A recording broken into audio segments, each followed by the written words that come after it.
Okay, we've been studying the lesson in Joshua, talking about Joshua. And of course, we know Joshua led the children of Israel into Canaan, into the Canaan land. And Moses started out to that direction, but he wasn't allowed to do it because of disobedience. And God turned it over to Joshua. And God told Joshua if he would be strong and courageous, he would be with him, and he would be able to lead the people over into the Canaan land. And so we had that take place. And last week, of course, we know they took the walls of Jericho down and the city, and then at the end of Joshua, why we have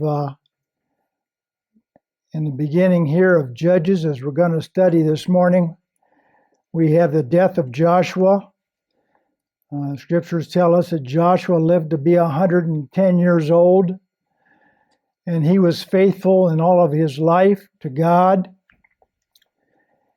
And God had told him if he would be, that he would be with him and lead the children of Israel all the days of his life. And God did that. And it tells us then in chapter 2 of Judges that God led Joshua and all the days of his life, and that all the elders that lived in the time of Joshua till they passed away, God was with Israel, and they were successful in their taking of the land of Canaan.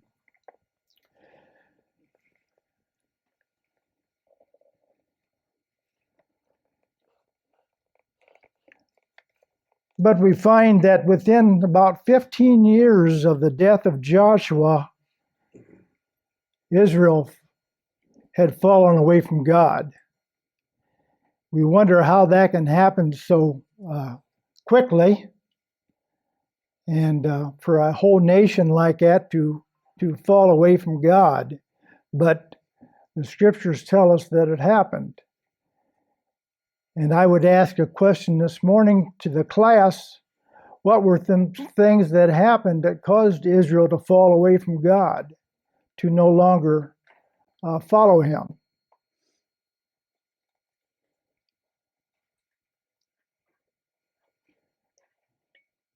Affluence was one of the issues.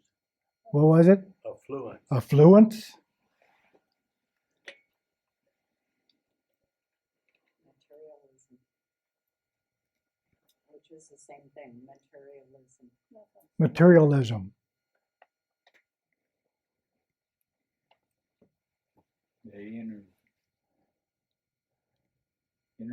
They dwelt with the people that they had conquered, and it seems like when there's a choice then between the conquered people's idol worship and God, they chose the idol worship. What was God's direction for Israel as far as taking over Canaan and in her battles? Kill everybody. Not do what they did. They were to destroy the people, and they did not fully follow God. They would win the battles, but they would leave some of the people alive. And we find in Judges chapter 2 before our lesson that it said that the children of Israel gave their sons to be husbands of Canaanite girls, and gave their daughters to be wives of Canaanite husbands. So they intertwined, and I always thought when the girls were home that I always hoped that they would be a good influence to those they had for friends. And I always thought, would their friends influence them into something, or would they influence their friends? And I always hoped they would influence their friends to be the kind of people God would want them to be. And this is what God had planned for Israel, that they would be his special people, and that they would be an influence for not only some of these nations, but all these nations that they would come in contact with. That they would be an influence for them to show them the ways of God. So we have them within 15 years after Joshua died, that they would follow after the gods the Canaanites had. And of course, they intermarried with them. And it said they followed after Baal and Ashtaroth, the gods of the Canaanites. And it got so that wherever the Israelites would go out, the hand of the Lord was against them. And so we have in Judges chapter 3 that God raised up judges, that they would guide and direct the Israelites. And the first judge was Othniel. If that's how you want to pronounce it, I don't know for sure how that is pronounced, but the scriptures tell us that God raised these men up, or God raised these leaders up to lead Israel. And there's kind of a cycle that goes on here in the book of Judges. We have the people sin. Then after a while of sin, they call out to God. And then we have, they call out to God, and sometimes in repentance, but at least they were calling out to God for that they would not only be oppressed by these other nations, but that God would lead them back to their own lives that God intended for them to have. So we have this self-destructive cycle that kept going on, and it goes on through the whole book of Judges. And said the people would sin, God would discipline them by another nation's oppression. Then the Israelites would repent, or they would be sorry for their sins, and God would deliver them through a judge. And then they would be delivered, usually for the whole time this judge lived. But once the judge died, then they would go right back into their sins again. And God would bring up another judge then to spare them.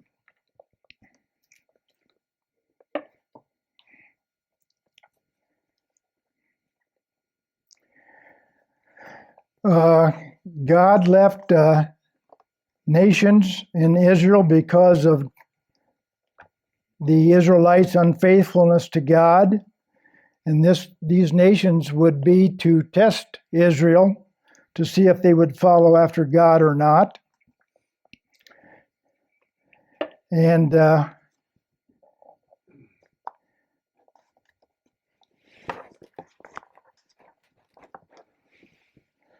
let's see, in chapter 2,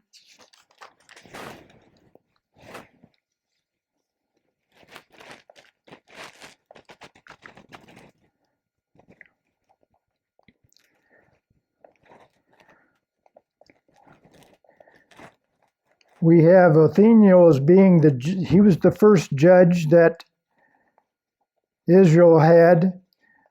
He was the son of Kenaz, Caleb's younger brother.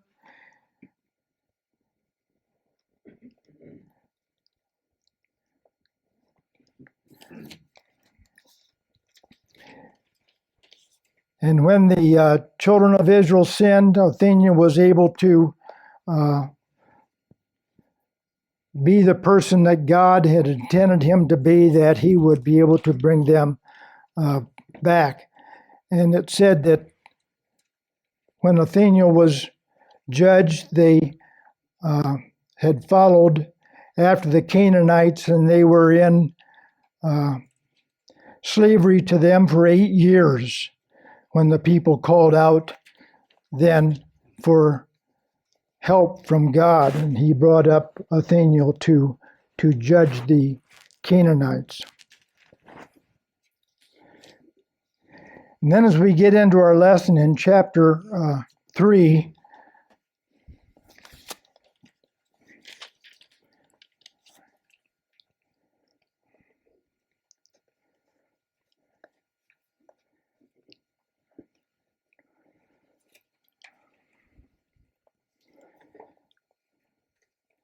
and the verse 12, and the children of Israel did evil again in the sight of the Lord, and the Lord strengthened Eglon, the king of Moab, against Israel, because they had done evil in the sight of the Lord.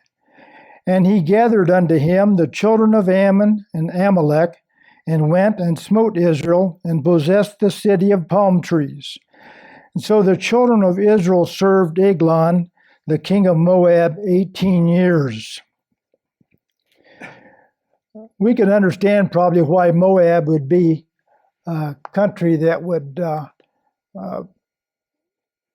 take Israel into servitude if possible, because Moab is just right east of the Jordan River. And of course we have the Benjamites here, and they were just right across the river from them. So they were probably, the judge Ehud, he was probably bothered much by these Moabites because they were just right across the river from each other. And so they probably got the vast majority of the servitude from the Moabites.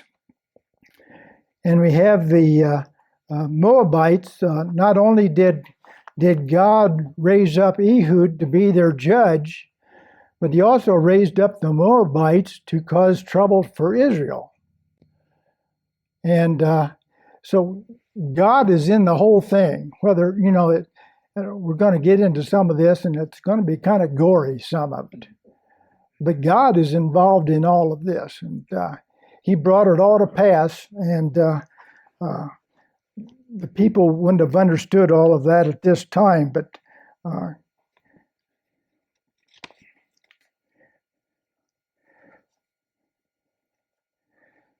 so there through 12 through 14, we had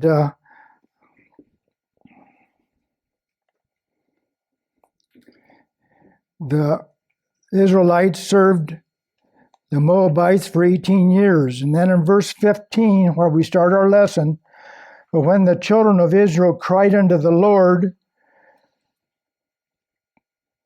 raised them up a deliverer, Ehud, the son of Gera, a Benjamite, a man left-handed, and by him the children of Israel sent a present unto Eglon, the king of Moab. So we have here Ehud, who was the judge, who was brought up by God to save the people of Israel. And we have Ehud having to go to the king of Moab. So God had set him up for this, and he was to take a tribute. In other words, they had to pay the Moabites so much money each year. And this was a tribute that probably the Israelites should have been giving to God, and they had refused to have done it. So God is not mocked, so he's going to receive it one way or the other, or the Israelites were going to pay one way or the other. So they had to pay this tribute then to Moab, and they had to bring this tribute to the king of Moab. And they said when this tribute was brought, the nation that was in charge would often have an important person to bring that tribute to them, and that was to humble the nation that had to give a tribute. And so Ehud must have been an important person in the Israelite nation. And of course, we know he was a Benjamite, and but he was the one that was called on then to bring this tribute to Eglon, the king of Moab. It says, but Ehud made him a dagger in verse 16, which had 2 edges of a cubit length, and he did gird it under his raiment upon his right thigh.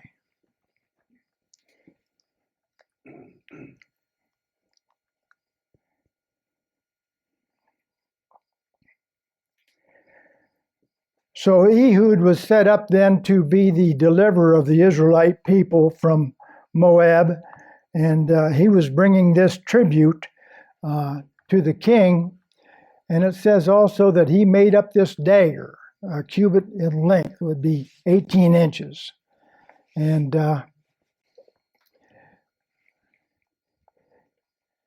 it tells us then in verse 16 that he girded under his raiment upon his right thigh. We know that Ehud was left-handed. And I'm not sure what the scriptures are referring to so much as there was many Benjamites that were left-handed. The one scripture, I think in chapter 20 of Judges, says that there was 700 military men that were left-handed, and that they could set a shot out like within a hair's width. I mean, they were very, very much warriors, and very strong warriors. And Ehud then must have been one of these warriors that of the 700 that were very strong in the tribe of Benjamin. So being left-handed, then he would fix a holder then on his right thigh for the dagger that he had prepared. And of course, if you're left-handed, it's much easier to get to. And also, I think there was something to this that it would be a little bit more of a cover-up than him being a right-handed person and putting the dagger on his left side. He would probably be more looked for to do something evil. But being on his right thigh, it wasn't so much thought of, being left-handed. So he set up this holder for his dagger on his left or on his right thigh. All right, verse 17, and he brought the present unto Eglon, king of Moab, and Eglon was a very fat man. Now, why do you suppose the scriptures tell us?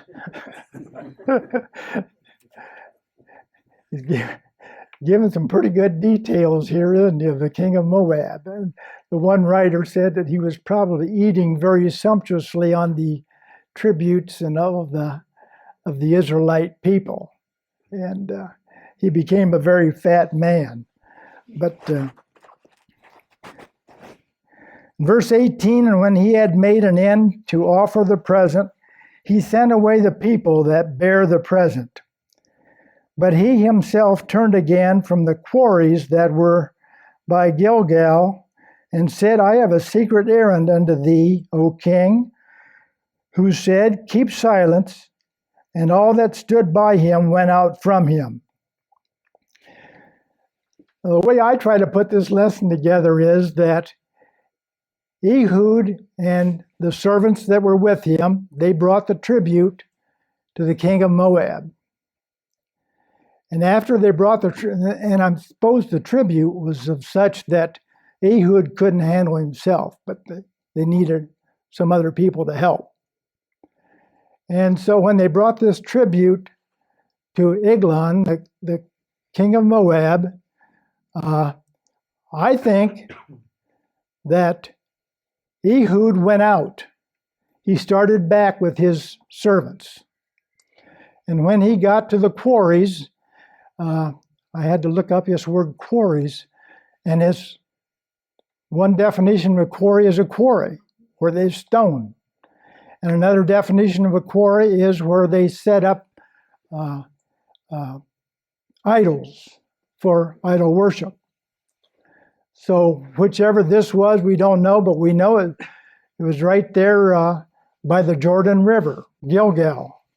If you remember right, that's where Joshua brought the people across the Jordan River, and they set up camp there at Gilgal. So it was right inside of the Canaanite land. And so I think that Ehud went back and he got as far as the quarries, and I don't know if it was the idols that he saw set up there, but it turned him back. He got up the courage then that he had a secret message he wanted to give the king of Moab. So it says he went back and he told the king that he had a secret message for him. And he sent away his people, sent them on back to the mountains area of Ephraim. And he turned in verse 19, and he himself turned again from the quarries that were by Gilgal. And he said, I have a secret errand unto thee, O king, who said, keep silence. And all that stood by him went out. And the king of Moab had those that were around about him all the time. And when Ehud said, I have a secret message to thee from God, he sent out his people. And we have the king being in the king's parlor. That was a special place for the king.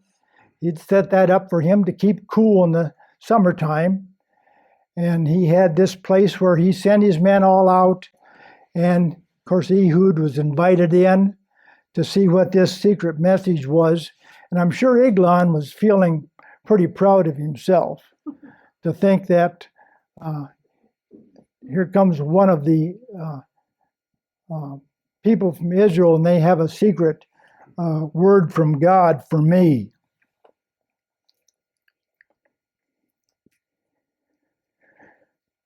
In verse 20, and Ehud came unto him, and he was sitting in a summer parlor which he had for himself alone. And Ehud said, I have a message from God unto thee. And he arose out of his seat.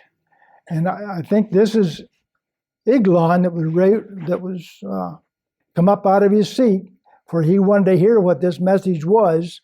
So he came before Ehud and tells us then, and Ehud put forth his left hand and took the dagger from his right thigh and thrust it into the belly.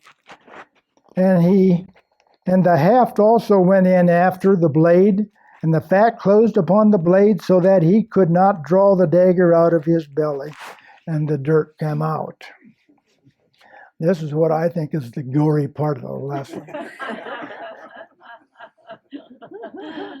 And it gives us some pretty good details here, doesn't it? But it says he pulled his dagger out, which, remember, is 18 inches long, and he thrust it into the belly of the King Eglon, and it went in so far that the handle was gone. The handle even went in. That's a big belly. That's a big belly. He was a big guy. Big belly. He was a big guy. Some people would think that God would not. God raised up Eglon, and his spirit came in him, and this wasn't all Eglon's doing. This was God putting this in in Ehud's heart to kill the king of Moab. And some people think that God wouldn't do that. You know, God is a God of love, but yet God is a God of justice. And from what I read, this king of Moab, he was a wicked, wicked man. And as I would think, as the scriptures tell us, his cup of evil was full. And God said it was time. We have different people in the Canaanite nations that God did not destroy totally. But there was a time when he did then. But their cup of iniquity or their cup of evil was not full at that time. But this king, I believe, he was that wicked that God knew that it was time for his life to end. And he raised up Ehud to do this.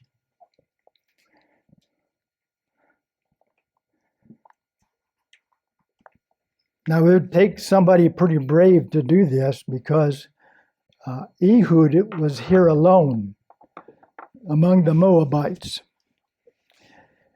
And they had this place, I think was be in the plains of Jericho. It sure wouldn't be in the city because the city was destroyed. But this king of Moab, he had set up a place for himself that he could keep a good contact on what the Israelites were doing and where they were at. And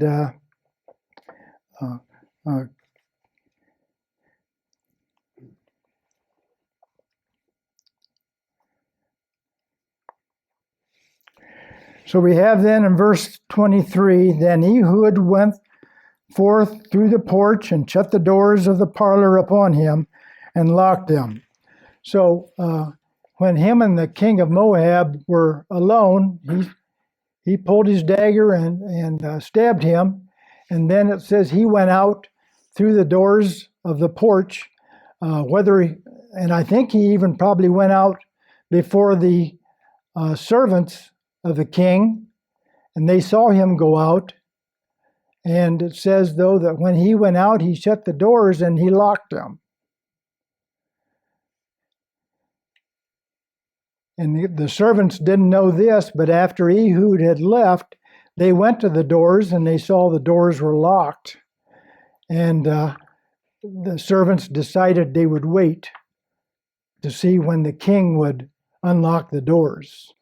They didn't know if the king was either going to the bathroom or he was after the message he received from God. Maybe he was taking a nap. They did not know, but they decided not to go in, and they would wait upon the king to open the door. Well, it says they waited until they were ashamed, so I'm guessing they must have waited a long time, longer than probably what they should have. And finally, when the doors were never unlocked, they got a key and they went in and found the king dead. And by this time, I don't know how long that time would have been, but it had been a long time for Ehud to get back to the mountains of Ephraim and to his people. And so it said when, in verse 25, and they tarried till they were ashamed, and behold, he opened not the doors of the parlor. Therefore they took a key and opened them, and behold, their Lord was fallen down dead on the earth. And then if we look at verses 26, which is not part of our lesson,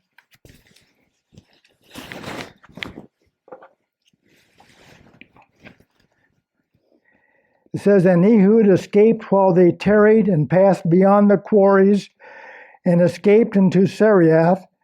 And it came to pass when he was come that he blew a trumpet in the mountain of Ephraim, and the children of Israel went down with him from the mount, and he before them. And he said unto them, follow after me, for the Lord hath delivered your enemies, the Moabites, into your hand. And they went down after him and took the fords of Jordan toward Moab, and suffered not a man to pass over. And then back to our lesson. And they slew of Moabite of the Moabs. At that time, about 10,000 men, full, all lusty, and all men of valor, and there escaped not a man. So Moab was subdued that day under the hand of Israel, and the land had rest for 80 years. So God had prepared Ehud for this task, and he was successful in doing it. God had put it in his heart, and the Spirit of God was with him, and he was able, by himself there, with God's help, that he was able to subdue the king of Moab and also to escape and get back to his people in Ephraim. And of course, when he got back, he knew that God had put the Moabites in their hands and that they could do battle and be victorious. And it tells us then that they slew at least 10,000 men that day. And so the children of Israel were ready to be delivered, and they were victorious. And it tells us then that Israel had rest for 80 years because of this oppression from Moab that had taken place. And when the children are obedient, and I can say that for us, when we are obedient, God will help us to be successful. The Israelites were successful. And it was because they cried out to God and being repentant of their sins and being sorry for them. And God will do the very same today for you and I. If we are repentant and sorry for sins, God will help us that we can overcome and be successful. And that's what our lessons have been about here so far this month, as being successful. And as I said, we read through the book of Judges here, and we have this cycle continuing time after time after time.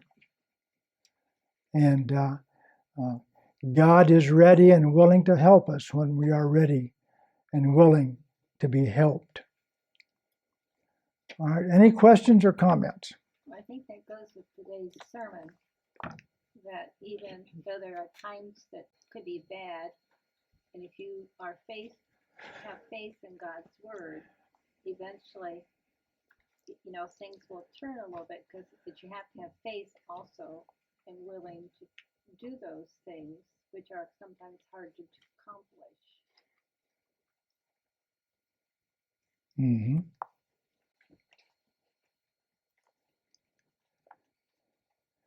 I think it's very interesting that God left these people in the land of Canaan that the Israelites did not destroy, and he used them for a test for the Israelites to see if they would be faithful to him and follow him.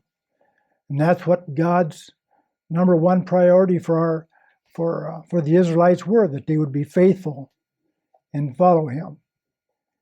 And that's God's priority for you and I, that we be faithful and follow him. And God will leave tests in our lives. And but God will also be helpful to us that we can overcome. Anything else? Okay, thank you for your attention. You'll have a better teacher next week. Catechism next week. Catechism. Catechism.